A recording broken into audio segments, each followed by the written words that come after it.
น้องหมาที่สปป.ลาวเราปั่นจักรยานมาก็มาด้วยนี่2-3 โลนะใช่ไหมพ่อเก่งมากเก่งมากเลยวิ่งตามมาด้วยสาวลาวกำลังพาเราเข้าไป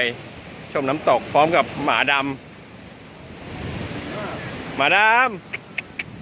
ำเอ้ยนี่ครับปั่นจักรยานมาทางธุรกันดารมากแล้วด้านซ้ายของเรานะเป็นทานน้ำที่กำลังไหลลงสู่น้ำตกเขาบอกว่าเป็นเหวเลยอะเหวลึกเลยไอ้หมาน้อยหมาน้อยเฮ้ยยังไงเฮ้ยเราได้ยินเสียงไหมฮะเสียงน้ำโอ้โหดังมาก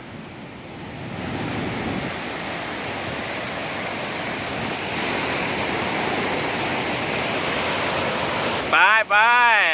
ดีมาก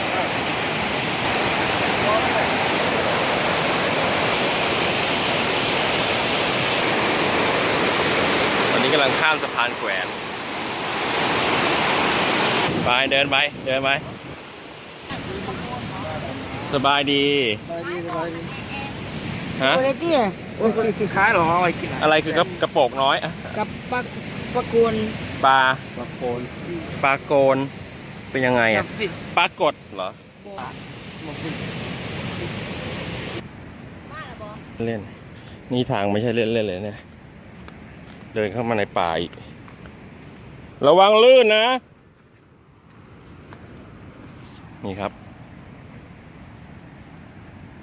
อันนี้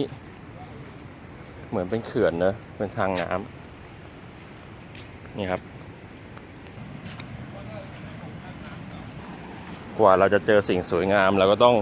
ฟันฝ่าอุปสรรคก้าวข้ามทุกอย่างไปนะครับดูนี่ทางที่เราจะต้องเดินไปจะเป็น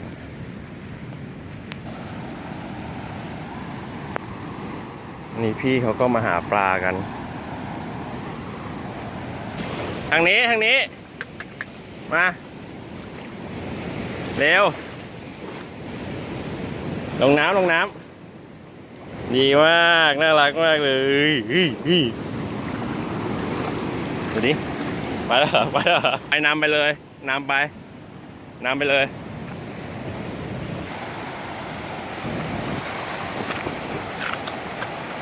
โอ้ยน้ำสุดยอดมากเลย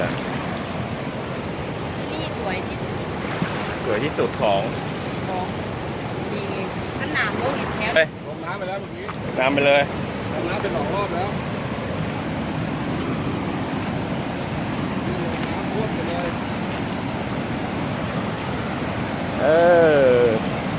ดูสิหมาลาวฉลาดมากเลยลูก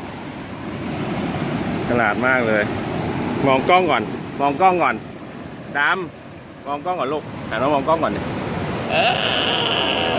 สบายดีไหมกูไม่สบายเลยทางลำบากมาก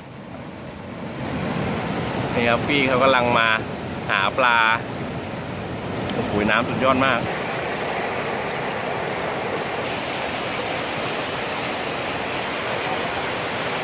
เนี่ยตามช่องนี้ที่เราเห็นเนี่ยพี่เขาก็จะเอาพวกอะไรพวกนี้มาวางดักปลาตะกี้เขาดักกุ้งนะแล้วก็ตรงนู้นจะเป็นที่ดักเห็นไหมนี่ครับเป็นตะข่ายเขาจะเรียกว่าอะไรอ่ะนั่นแหละมีไซมีอะไรนะมีไซมีข้องนะ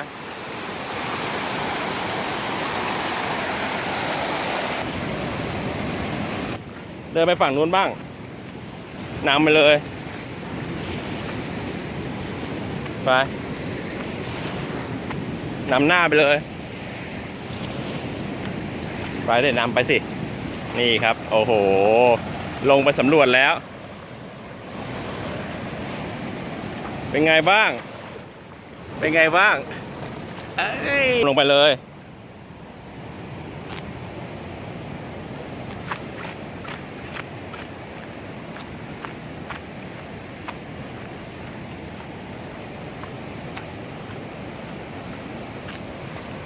เอาเป็นว่าเราจะตั้งชื่อให้ดำนะว่ากำพลมานี่ก่อนกำพลเล่นอะไรหิวเหรอกำพล